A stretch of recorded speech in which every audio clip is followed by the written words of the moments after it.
en la matière. L'audition était très, très correcte.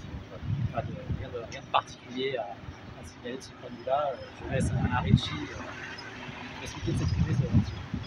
Oui, non, on va faire très court, dire que j'ai dû m'expliquer sur mes propos, ce qui ne devrait pas être normal. Je veux dire, quand on est un militant, par ailleurs porte-parole d'une organisation politique, on ne devrait pas être questionné sur les propos qu'on tient dans l'espace public.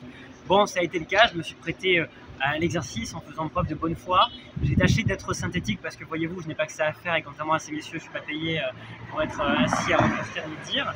Néanmoins, voilà, j'ai tenté d'expliquer le plus clairement possible ce que j'entends par le fait de se lever, de s'ériger, de s'insurger contre les oppressions, en quoi je considère que c'est un devoir moral, un devoir politique, collectif. Donc je l'ai expliqué, donc voilà, moi je ne suis absolument pas inquiet. On va voir ce que le parquet décide de faire. S'il décide de nous poursuivre, on sera prêt et on étayera notre argument. On fera appel à un certain nombre de chercheurs pour approfondir la réflexion et on est totalement confiance. Alexis dispose d'un certain nombre de jurisprudences sur des affaires similaires. Et enfin, voilà, dire que beaucoup espéraient, notamment M. Nunez, à travers ses signalements, et M. Retailleau, m'interdire de manifester le 1er mai, eh bien je lui dis que je vais manifester demain et que sa tentative de vouloir m'interdire de manifester, elle a fait pchit. Et que demain je serai présent à cette manifestation et qu'ils ont beau faire tous les signalements du monde, ça ne m'arrêtera pas de lutter, d'exprimer mes idées avec force, détermination, clarté et conviction. Alors oui, ils peuvent criminaliser médiatiquement mes dires et mes paroles, néanmoins ils s'inscrivent dans une histoire, celle de la lutte pour se défendre face aux fascistes, face à l'extrême droite et pour conquérir et construire une société meilleure. Donc voilà. Merci. À demain. À demain. Ah, on peut te filmer et le faire aussi. Tiens, un petit muguet. Merci, c'est gentil. Pour demain. Voilà. Là, on va attendre. Mets-toi à côté de lui. Donc aujourd'hui, on s'est réunis pour te soutenir, Richie, figure des Gilets jaunes, activiste antiracistes, figure de SOR, l'association de défense des gens du voyage et porte-parole de presse. Tu as été convoqué ce matin, veille de la manifestation du 1er mai, au commissariat de police pour avoir relayé un visuel qui appelle à déborder le dispositif lors de cette manifestation.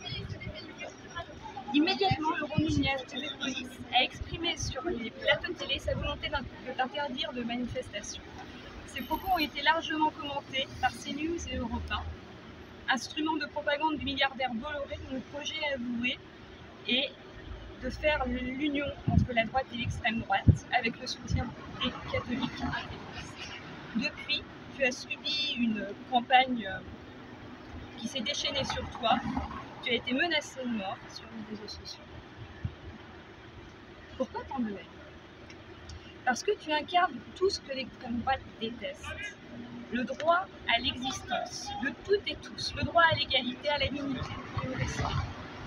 Quelle que soit l'origine sociale, la couleur de peau, le genre, la religion, l'état de santé, comme chacun de nous appelle, collectif pour une écologie populaire et sociale, tu défends la mise en place d'une société fondée sur le pouvoir populaire avec la constitution d'assemblées décisionnaires où nous décidons nous-mêmes de notre avenir. Nous sommes les enfants de la commune de Paris, nous sommes les héritiers des Gilets jaunes. Comme les hépatistes du Chiapas et les Kurdes du Rojava, nous défendons un monde écologique, sans exploitation ni des humains ni de la nature, dont nous faisons partie. Où la vie est préservée dans toutes ses dimensions et dans toute sa diversité. Nous défendons un avenir où nos enfants auront une planète habitable, les moyens pour chacun et chacune de se loger, de se nourrir, de transmettre son histoire, sa culture, sa religion, sans hiérarchie, dans la paix et la sécurité partout dans le monde. Ce projet de société est révolutionnaire et tu en es l'un des porte-voix. C'est une lutte pour la vie contre le capitalisme mortifère. Cela suppose de se lever contre la surexploitation dans le monde du travail et en dehors. C'est pourquoi la manifestation de demain est importante et nous sommes heureux de savoir que nous allons pouvoir la vivre avec toi. C'est une journée internationale de grève. Elle commémore l'attentat fomenté par le chef de la police de Chicago contre les ouvriers en 1886 et de la fusillade de Fourmi en 1891. Elle fait partie de l'histoire de la lutte ouvrière et de l'émancipation des opprimés. Face à la répression, Et ce 1er mai est notre jour. Et c'est aussi ta journée. Chaque année, le 1er mai est le théâtre d'affrontements sur Paris. Et le problème ne vient pas de toi ou de la jeune garde antifasciste, mais du dispositif policier brutal qui nasse et utilise des armes létales contre les manifestants.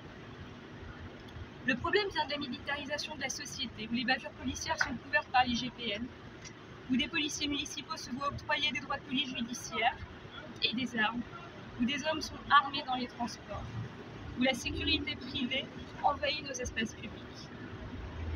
Moi, quand je suis dans la rue, j'ai pas peur de la jeunesse, mais je me tiens très éloignée des policiers. Si, alors, est-ce que demain, il y aura des affrontements? Eh bien, ça dépend du dispositif. Si la place d'Italie est nassée, s'il y a des bombes lacrymogènes partout, eh bien, peut-être qu'effectivement, pour se protéger, il y aura un dépassement du dispositif. La police française est connue pour sa brutalité. Nous vivons une période sombre où dénoncer un génocide, c'est faire l'apologie du terrorisme. Où descendre dans la rue avec un gilet jaune, c'est faire preuve de sédition. Où protéger les arbres qui nous font respirer et les nappes phréatiques qui nous permettent de boire, c'est de l'écoterrorisme. Où porter une robe longue ou un voile, c'est du fondamentalisme religieux. Le gouvernement utilise sa police pour se maintenir au pouvoir et s'appuie sur l'extrême droite et ses médias pour véhiculer la peur de l'autre et garder le contrôle. À chaque crise, on ressort les boucs émissaires du placard. Les médias d'extrême droite glorifient la France comme le pays des droits de l'homme et se cachent derrière ce mythe pour parler démocratie. CNews et C8 ont pourtant été condamnés 57 fois pour manquement, fausses informations, incitation à la haine. Après les crimes racistes de 1973 et des années 80, ce sont aujourd'hui les musulmans qui font les frais de la propagande d'extrême droite soutenue par les gouvernements Macron. Ça fait plusieurs années que ça dure. PEPS était déjà à la manifestation contre l'islamophobie de novembre 2019. On y était. Et depuis la dissolution du CCIF, les atteintes à l'intégrité des personnes de confession musulmane se sont multipliées. Aujourd'hui, des milices d'extrême droite attaquent les Kurdes et des militants syndicaux. L'assassinat islamophobe d'Aboubacar Cissé, toutes les pensées vont à sa famille, dans une mosquée la semaine dernière, est une conséquence de ce climat irrespirable. Attaqués par des milices ou des individus se réclamant de l'extrême droite, réprimés par une police, dont une partie des agents votent terrain, comment assurer la protection de nos camarades les plus exposés?